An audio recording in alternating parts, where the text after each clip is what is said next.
Baiklah, Shalom saudara yang terkasih dalam nama Tuhan Yesus Kristus. Kesempatan ini kita jumpa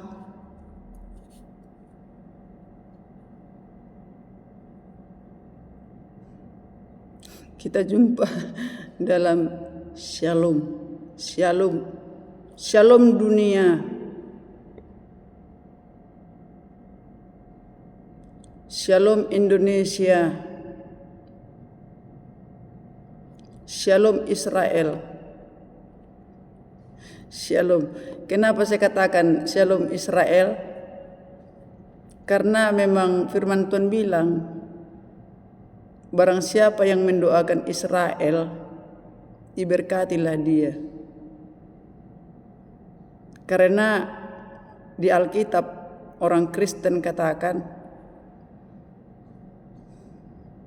yang memilih Israel itu adalah Tuhan yang menciptakan langit dan bumi. Jadi saya katakan Shalom Israel. Ya, karena saya orang Indonesia yang menyembah Tuhan Yesus Kristus, menyembah Tuhan yang menciptakan langit dan bumi, dan selalu membuka hati kepada Roh Kudus berdiam di dalam hatiku dan pikiranku bersama pasukan malaikat surga, pasukan malaikat tentara surga. Ya, jadi tadi di pagi hari saya katakan saya mau apa namanya ini ya? Saya mau menyampaikan firman Tuhan. Tapi saya juga akan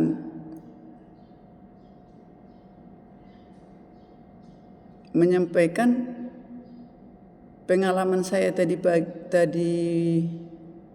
malam. Tadi malam itu saya terus berdoa. Saya tidur, tapi saya dibangunkan.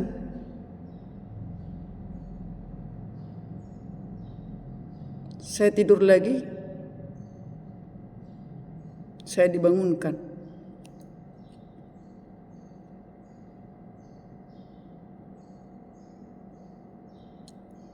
Jadi, apa yang mau saya sampaikan?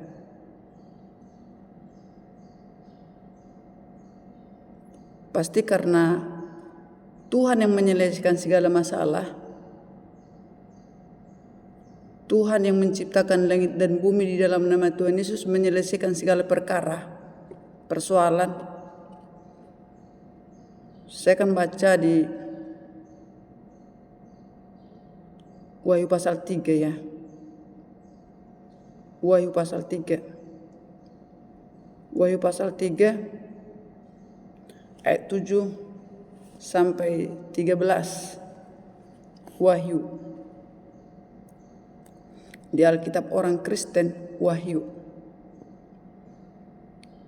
Pasal 3 ayat 7 sampai 13 firman Tuhan. Namun sebelumnya mari kita berdoa. Bapa di sorga, Tuhan yang menciptakan langit dan bumi, di dalam nama Tuhan Yesus Kristus, hamba-Mu datang di hadapan-Mu untuk menyampaikan firman-Mu. Jamah hatiku. Firman-Mu berkata, tidak tahukah kamu bahwa tubuhmu adalah bait Allah, di mana Roh Kudus berdiam di dalam tubuh manusia. Itulah sebabnya ya Bapa, hamba-Mu membuka hati untuk-Mu. Saya bertanya, Siapakah aku sebenarnya, Tuhan? Siapakah hamba-Mu ini?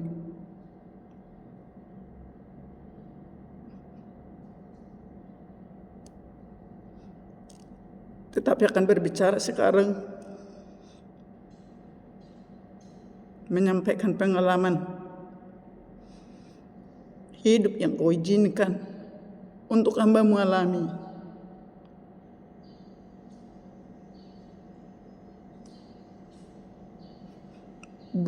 Bukan pengalaman yang ringan yang dialami oleh hamba-Mu.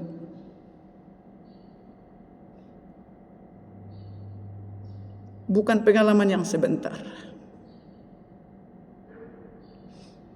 Tetapi saya tidak mengerti apa maksud Tuhan dalam hidup hamba-Mu ini. Tetapi sampaikanlah maksud-Mu, Tuhan, supaya dunia ini boleh berdamai,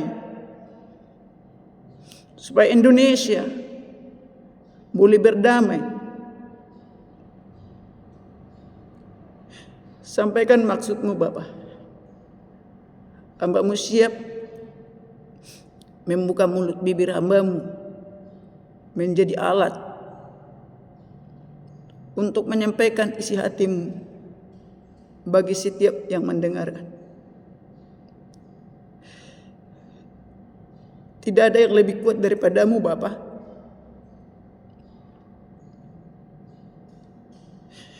Tetapi Engkaulah nafas kehidupan kami.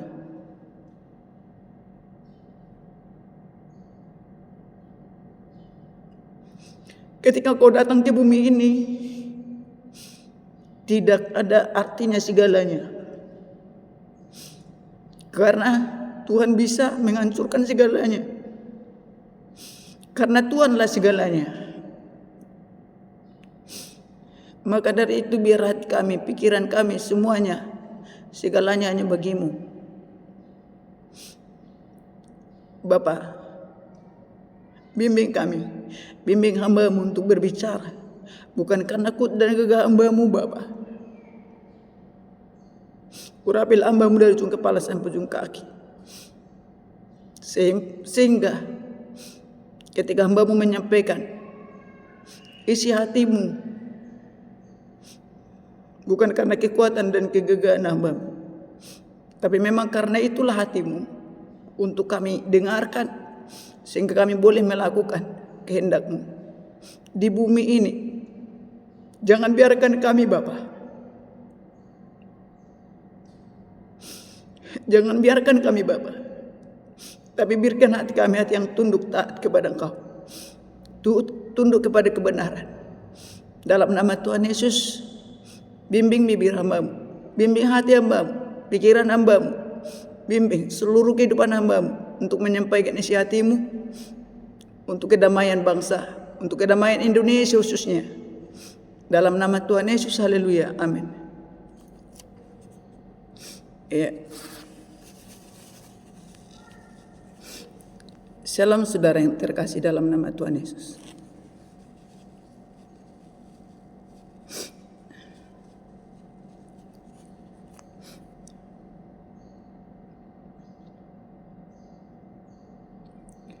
Sebenarnya hati saya ini saya tidak mau campur. Saya tidak mau campur dengan urusan mengenai dengan urusan negara.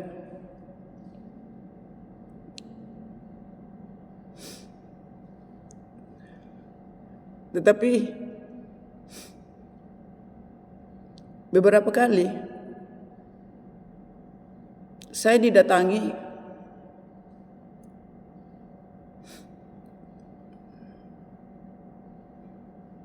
pejabat pendahulu kita,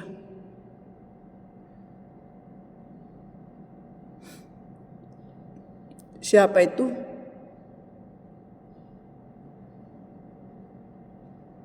Adalah Bapak Soekarno. saya sampaikan ini. Saya tidak mengenal Bapak Presiden Soekarno.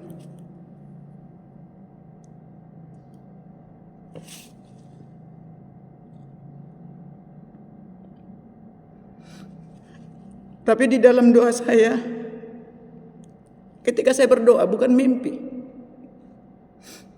ia datang. Tetapi Bapak Soekarno memiliki ada pedang, tongkat mungkin, tongkat tetapi nggak seperti ini ya. Bapak Soekarno berdiri di samping saya ketika saya berdoa.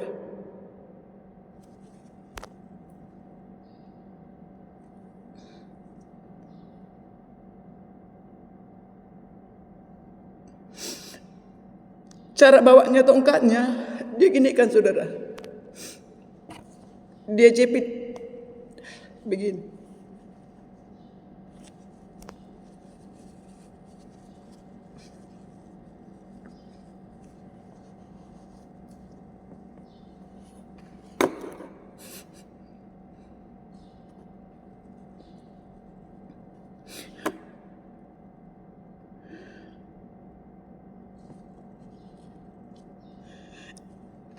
Dia menunjukkan kepada saya cara memegang tongkat kepemimpinan.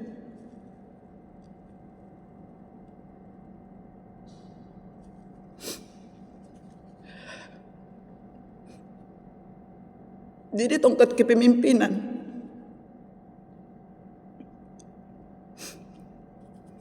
bukan sembarang dipegang.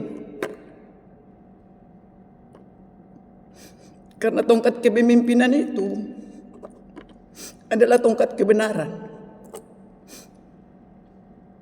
Kalau saya melihat di dalam undang-undangnya, Undang-Undang Dasar Negara Republik Indonesia,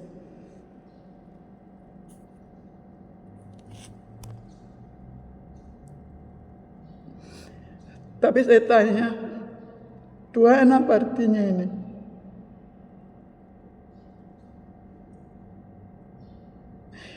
Kenapa Bapak Soekarno datang ke saya?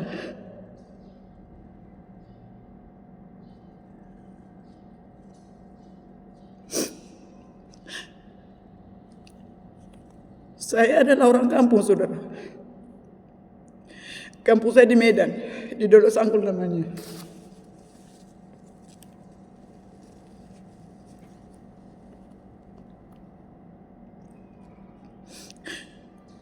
Menjadi pertanyaan bagi saya, kenapa Bapak Soekarno datang kepada saya?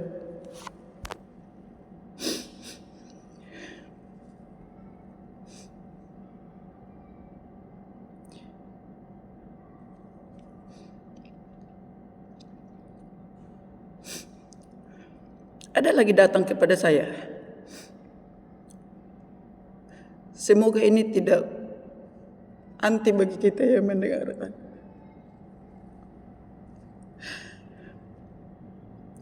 Bapak Soeharto juga datang kepada saya.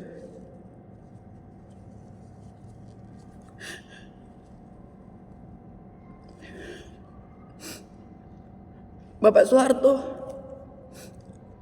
lebih panjang lagi tongkatnya daripada Bapak Soekarno. Aku tidak mengerti tentang kepemimpinan.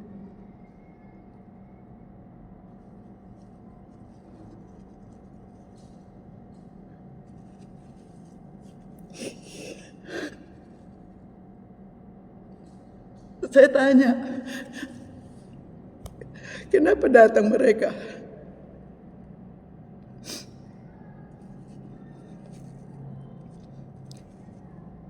Saya tidak mengerti apa artinya. Saudara yang mendengarkan mengertikan itu.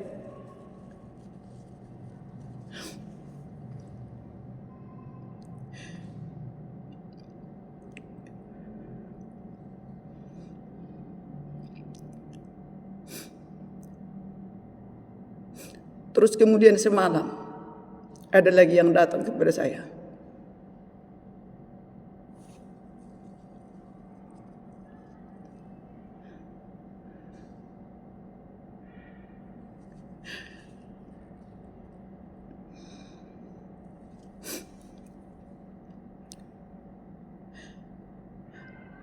Tapi yang datang kepada saya semalam nggak perlu saya ceritakan.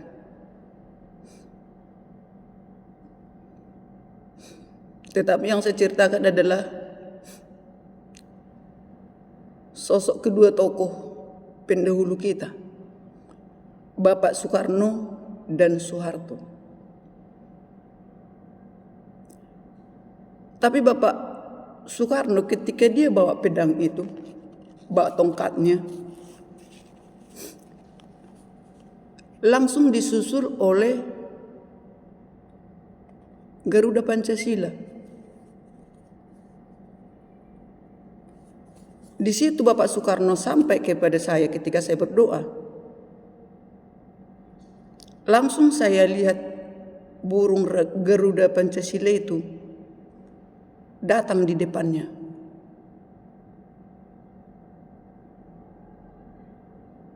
Saya berpikir, apakah saya harus menyampaikan dasar negara kami? Itulah sebabnya saya katakan, di dalam mengambil keputusan itu, ambillah keputusan itu atas dasar Pancasila dan Undang-Undang Dasar Negara Republik Indonesia. Sebelum saya membacakan nanti undang-undang dari sini, saudara ada, saya lihat di sini. Saya akan bacakan dulu di Wahyu pasal yang ketiga, ayat 7 sampai ayat yang ke-13, firman Tuhan.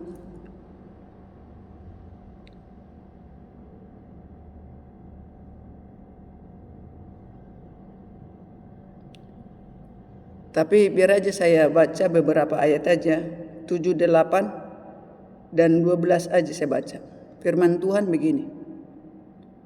Kepada jemaat di Philadelphia, dan tuliskanlah kepada malaikat jemaat di Philadelphia, inilah firman dari yang kudus, yang benar, yang memegang kunci Daud.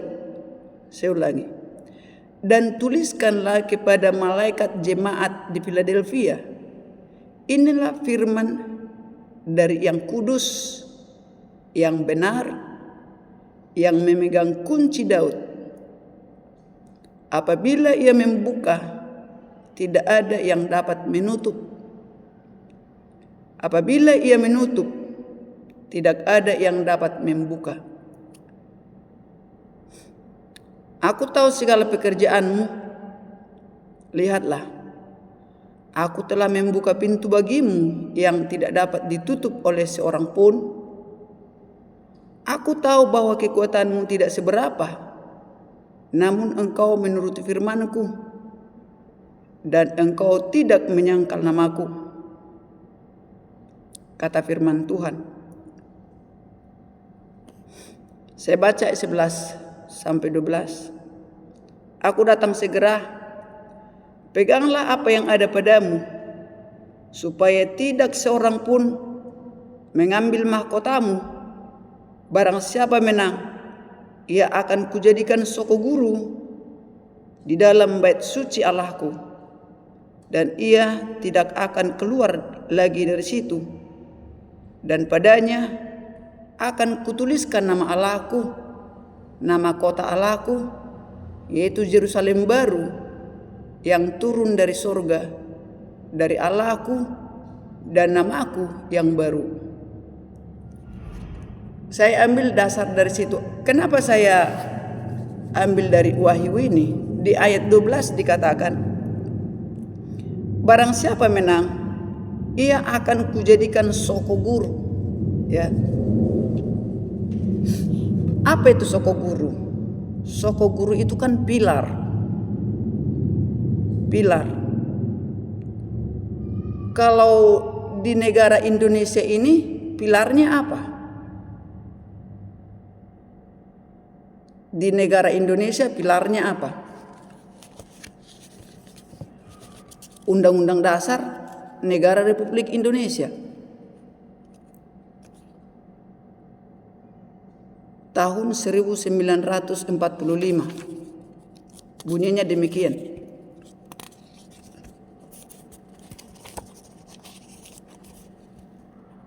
Undang-Undang Dasar Negara Republik Indonesia tahun 1945.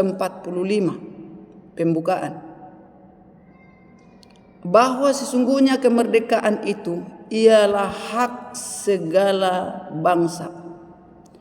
Dan oleh sebab itu maka penjajahan, ya, kita garis bawahi penjajahan, maka penjajahan di atas dunia harus dihapuskan. Ini sangat diharapkan Tuhan yang menciptakan langit dan bumi menghapuskan penjajahan.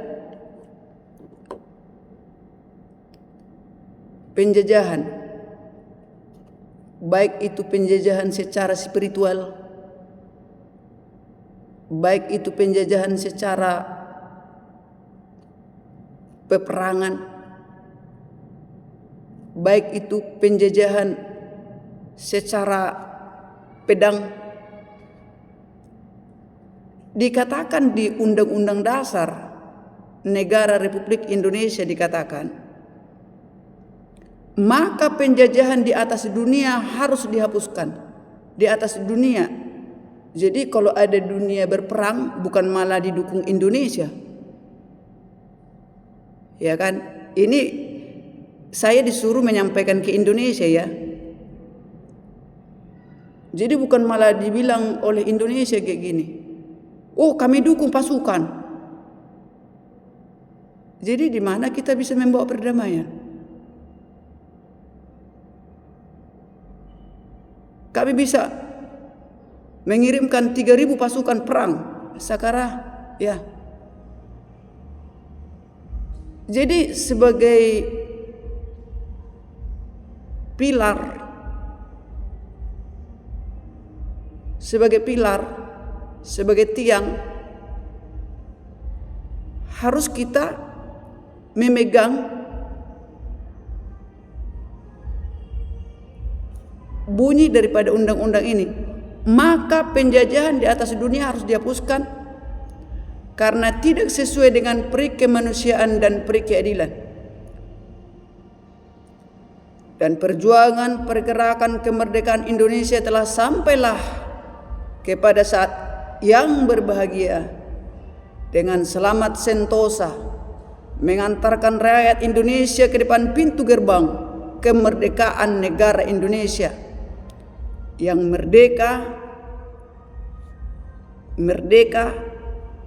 dibuat lagi bersatu, dibuat lagi berdaulat, dibuat lagi adil, dalam keadilannya makmur. Jadi itu yang dibangun. Yang dibangun dalam kemerdekaan itu adalah kebersatuan, keberdaulatan, keadilan, dan kemakmuran. Kemakmuran bukan satu orang. Kemakmuran bukan kemakmuran satu orang. Ya. Jadi dikatakan di sini atas berkat rahmat Allah yang Maha Kuasa. Allah yang Maha Kuasa itu Allah yang menciptakan langit dan bumi. Allah yang satu itu. Atas berkat rahmat Allah yang Maha Kuasa dan dengan didorongkan oleh keinginan luhur supaya berkehidupan kebangsaan yang bebas, maka rakyat Indonesia menyatakan dengan ini kemerdekaannya. Kemudian daripada itu, untuk membentuk suatu pemerintah negara Indonesia yang melindungi. Jadi pemerintah dibentuk, pemerintah Indonesia untuk melindungi segenap bangsa Indonesia. Jadi ada dilindungi pemimpin, gitu ya. Jadi pemimpin itu melindungi, bukan mengacaukan, ya. Yang melindungi segenap bangsa Indonesia dan seluruh tumpah darah Indonesia. Dan untuk memajukan kesejahteraan umum, mencerdaskan kehidupan bangsa, dan ikut melaksanakan ketertiban dunia,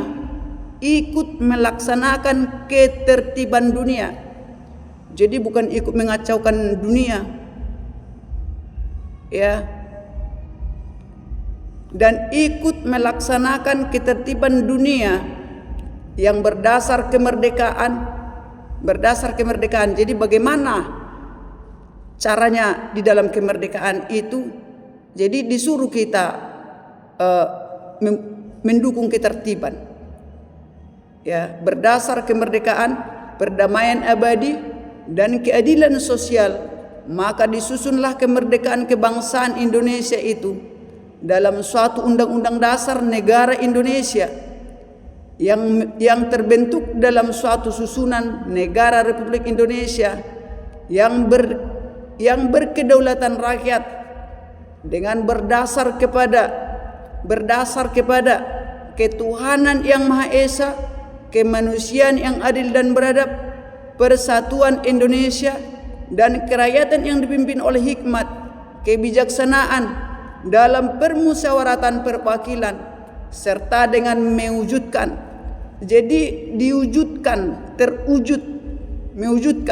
suatu keadilan sosial bagi seluruh rakyat Indonesia. Jadi keadilan sosial itu diwujudkan. Jadi saya sampaikan ini, saudara, mungkin itulah maksudnya Garuda Pancasila itu menyusul Bapak Soekarno itu ketika datang ke saya. Bukan di mimpi ini, saudara. Ini Bapak Soeharto itu datang kepada saya dalam doa saya. Dia bawa tongkatnya tapi dijepit. Dia tidak salah guna tongkatnya itu. Dia membawa tongkat itu dalam tongkat kebenaran gitu. Tongkat kebenaran itu. Jadi itunya dibilang di dasar negara kita. Itulah pilarnya. Pilar, tiang, pondasi. Itulah peneguh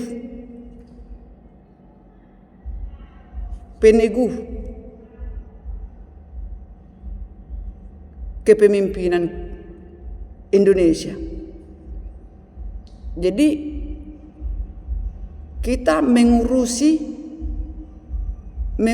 kita pemimpin. Kan di sini tadi dibilang pemimpin, dibentuk suatu pemimpin Indonesia. Jadi ketika dibentuk pemimpin Indonesia ketika dibentuk, yang diurusi itu adalah memimpin Indonesia. Memimpin Indonesia, yang disuruh memimpin Indonesia, bukan memimpin negara lain. Bukan mengurusi negara lain. Bukan mengurusi, tapi mendukung perdamaian negara lain. Mendukung perdamaian negara lain, bukan mendukung peperangan negara lain. Enggak boleh. Itu Undang-Undang Dasar Indonesia. Seharusnya kita membawa damai. Ketika kita ada dalam suatu pertemuan dunia, kita membawa perdamaian. Di sini dibilang, ya, bukan saya ngarang, di undang-undang ini disuruh mendukung perdamaian dunia. Dihapuslah katanya penjajahan di atas dunia, harus dihapuskan karena tidak sesuai dengan peri kemanusiaan dan tidak sesuai dengan peri keadilan. Penjajahan di atas dunia harus dihapuskan. Walaupun itu penjajahan secara perang nuklir, penjajahan secara, kalau ku dengarkan Hamas katanya, penjajahan Hamas pun harus dihapuskan. Dihapus, tetapi menghapusnya itu mungkin kalau berunding kita kayak gitu. Contohnya kayak macam seperti kayak si Hamas kan. Oh, enggak bagus itu Hamas. Gitu kan? Jadi penjajahan di atas dunia harus dihapuskan. Penjajahan nuklir, penjajahan secara pedang, penjajahan secara penyihir juga penyihir ini kan juga penjajah juga. Ya, ini kabur lagi di buah ini, banyak kali gayanya. Ya, jadi ini banyak kali gayanya HP ku kalau udah saya live. Makanya kadang saya malas. Yang dikaburkan lah, yang diapain lah supaya tidak jelas pikirnya. Tapi terserah lah urusannya lah di situ. Ya. Jadi itu penjajahan di atas dunia harus dihapuskan karena tidak sesuai dengan peri kemanusiaan dan peri keadilan. Jadi dihapus gitu. Itu tugasnya pemimpin. Tugasnya pemimpin itu menghapus penjajahan di atas dunia. Jadi pilar kita ini harus memang dipegang teguh. Baik itu penjajahan secara korupsi dihapus. Jadi harus ada titik terangnya kayak gitu dalam kepemimpinan itu. Itulah yang mau saya sampaikan, makanya karena semalam itu 3 kali saya bangun. Saya katakan sebenarnya saya tidak mau ikut campur, tapi saya harus bangun 3 kali. Karena pentingnya menyampaikan penjajahan itu harus dihapuskan. Itu di Undang-Undang Negara Indonesia. Jadi Indonesia itu harus menyarankan, memohonkan kepada dunia supaya penjajahan di atas dunia harus dihapuskan. Memohon, bukan malah, sekali lagi saya katakan, bukan malah kirim-kirim pasukan. Kami kirim pasukan. Justru kita sebagai pemimpin bangsa Indonesia ini harus katakan, oh udahlah janganlah berperang. Kita membangun aja, membangun kebenaran. Iya kan? Membangun aja kita, membangun berdamai supaya bisa kita hidup aman. Jadi bukan malah kita pikir, oh aku lebih kuat, aku lebih boleh. Enggak seperti itu menurut Undang-Undang Negara Indonesia. Ya. Saya memang udah beberapa kali mau sampaikan, cuma saya pikir begini. Enggak urusan saya. Tapi ketika saya mengambil keputusan tidak urusan saya, justru saya digodok tadi malam. Harus disampaikan, maka penjajahan di atas dunia harus dihapuskan. Itulah makanya dibentuk pemimpin Indonesia. Membangunnya disuruh supaya sejahtera, supaya sentosa, supaya berkeadilan sosial. Jadi kalau dikatakan mengenai undang-undang korupsi, apa yang diingatkan kepada saya begini. Ya disahkan. Undang-undang itu disahkan. Kenapa harus disahkan? Karena kalau tidak disahkan, kalau mungkin saya katakan enggak gitu, tapi Tuhan itu tidak setuju itu tidak disahkan. Cuman jangan menjadi perang gitu. Jangan menjadi perang. Baik-baiklah ditanya kepada yang koruptor itu. Tapi tidak ada dikatakan koruptor di Alkitab. Yang salah melangkah, salah memimpin pada saat itu kan. Jadi apa yang diambil tidak sesuai dengan kebenaran, ya berlapang hati mengembalikannya. Cuman yang diingatkan kepada saya itu begini, jangan salah guna gitu. Diambil contohnya dari orang sana, tapi jadi dipikir itu miliknya kan gitu. Oh ini milikkunya ini gitu kan. Dipikir milik pribadi itu. Jadi kira-kira bisanya menjalankan atau mengelola. Ya kok seperti menggurui saja sih saya. Tapi saya diingatkan bagaimana lah ini. Diingatkan kayak gitu. Karena itu kan contohnya kalau itu dikembalikan kan, itu kan untuk membangun maksudnya. Tapi kalau itu menjadi dianggap itu milik pribadi, ketika nanti sudah disahkan, jadi dianggap itu karena aku pemimpin makanya ini adalah saya yang mengatur gitu. Nah itulah yang kurang pas gitu kan. Gitu. Jadi artinya masyarakat bisa bilang apa gitu kalau nanti prinsipnya begitu. Kan aku pemimpin, itu hakku gitu kan. Ini maaflah kalau saya bilang kayak gitu ya.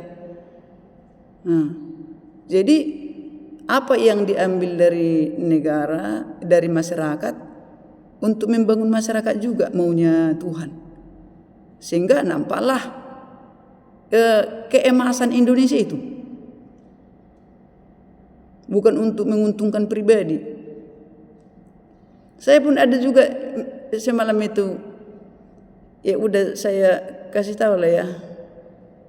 Satu orang saya kasih tahu semalam itu datang, tapi ini mimpi bukan di doa, datang Bapak Amin Rais sama saya. Gitu kan, saya dalam hati saya kenapa? Padahal kan kalau dipikir Bapak Amin Rais bukan pemimpin. Saya tidak tahu ya entah pemimpin apa, tapi yang saya tahu itu itulah dalam hati saya kenapa. Jadi makanya saya bilang ketika tercapainya nanti undang-undang pengambilan aset koruptor itu, jangan salah guna gitu saya kan. Kenapa pula Bapak Amin Rais ikut datang gitu? Tapi ini dalam mimpi. Kalau Bapak Soekarno dan Soeharto bukan di dalam mimpi, ini dalam doa saya datang mereka. Tapi Bapak Amin Rais datang di mimpi saya. Jadi makanya saya sampaikan undang-undang dasar ini, kalaupun aset koruptor itu nanti disahkan, undang-undang koruptor itu disahkan, ya jangan salah jalan gitu. Saya menyampaikan itu aja. Tapi kalau kata Tuhan, kalau mati pun kalau ditunggang balikan Tuhan dunia ini enggak dibawa itu semuanya. Lebih baguslah kita kembalikan itu kepada rakyat sehingga Tuhan bersuka cita. Jadi orang-orang yang mengembalikan pun Tuhan senang melihatnya, senyum melihatnya. Tapi jangan menjadi dendamlah kepada mereka yang korupsi itu. Jangan dendam. Kita kan saling memulihkan kayak gitu, supaya orang yang berdosa itu berbalik kepada jalan yang benar gitu, supaya yang korupsi itu berbalik kepada jalan yang benar, bukan malah dendam-dendaman satu dengan yang lain, bukan dendam gitu. Dari saya begitu. Ya tapi saya tidak tahu itu, saya kan tidak tahu tentang negara Indonesia, saya tidak tahu juga tentang hukum negara ini. Tetapi ketika Tuhan perlihatkan kepada saya sosok pemimpin yang dua tadi, mungkin penting disampaikan. Lalu kenapa lagi datang di dalam mimpi saya Bapak Amin Rais? Maka saya sampaikan juga supaya tidak salah letak apa yang dikembalikan orang-orang yang korupsi itu. Kalau mengenai pengesahan undang-undang itu, ya Tuhan senang, tapi bukan berarti menjadi ada dendam, enggak. Tapi Tuhan mau supaya perdamaian. Itu undang-undang dasar negara Indonesia. Perdamaian, merdeka di dalam bangsa kita. Dikatakan sekali merdeka tetap merdeka. Sekali merdeka tetap merdeka. Itu dibilang. Kalau saya lihat di dalam Alkitab, merdeka di dalam Kristus seperti apa? Di Galatia Galatia 5 ayat 1. Saya baca ya. Galatia 5 ayat 1 dikatakan supaya kita sungguh-sungguh merdeka Kristus telah memerdekakan kita. Karena itu berdirilah teguh dan jangan mau lagi dikenakan kuk perhambaan. Ya kan? Supaya kita sungguh-sungguh merdeka, Kristus telah memerdekakan kita. Supaya kita sungguh-sungguh merdeka, Kristus telah memerdekakan kita. Karena itu berdirilah teguh dan jangan mau lagi dikenakan kuk perhambaan. Ya kan? Berdiri teguh. Begitupun dengan undang-undang negara kita. Berdirilah teguh dalam kemerdekaan kita, dalam kemerdekaan Pancasila kita. Berdirilah teguh. Jangan karena bukan karena saya satu agama dengan Israel makanya saya bilang ini, bukan. Tidak. Tetapi sebelum saya mengenal Israel, saya sudah Kristen gitu. Karena saya tahu diajarkan kepada saya Yesus adalah Tuhan dan Juru Selamat. Ya kan? Jadi jangan lagi kita mau digoyang kayak gitu. Jangan mau lagi digoyang. Jangan mau lagi digoyang. Ya, negara kita sudah merdeka. Yang disuruh kita mendukung kesejahteraan, mendukung kemerdekaan negara lain. Tidak ada di undang-undang kita dikatakan mendukung pasukan untuk berperang, nggak ada. Gimana pula nanti kalau orang nggak suka dengan negara Indonesia didukung orang negara lain berperang untuk melawan Indonesia, ya kan? Jadi kita jangan ikut campur dengan peperangan tetangga, ya kan? Apa yang ingin orang lain perbuat kepadamu, katanya Alkitab katakan, apa yang ingin orang lain perbuat padamu, perbuatlah seperti itu kepada orang lain. Ya, itu tujuan undang-undang kita. Jadi harapan Tuhan memperdamaikan, pemimpin dibentuk untuk memperdamaikan. Jadi kemanapun kita melangkah, kemarin saya katakan itu, kemanapun kita melangkah, tetap kita ingat, dasar negara kami Pancasila, berketuhanan yang Maha Esa. Pilar negara kami, Undang-Undang Dasar Negara Republik Indonesia, ada undang-undang di sana untuk mendukung kemerdekaan negara-negara lain, mendukung kemerdekaan negara-negara lain, mendukung kesejahteraan. Jadi mendukung itu bagaimana? Bukan mengirim pasukan, tapi mendukung itu adalah menasihati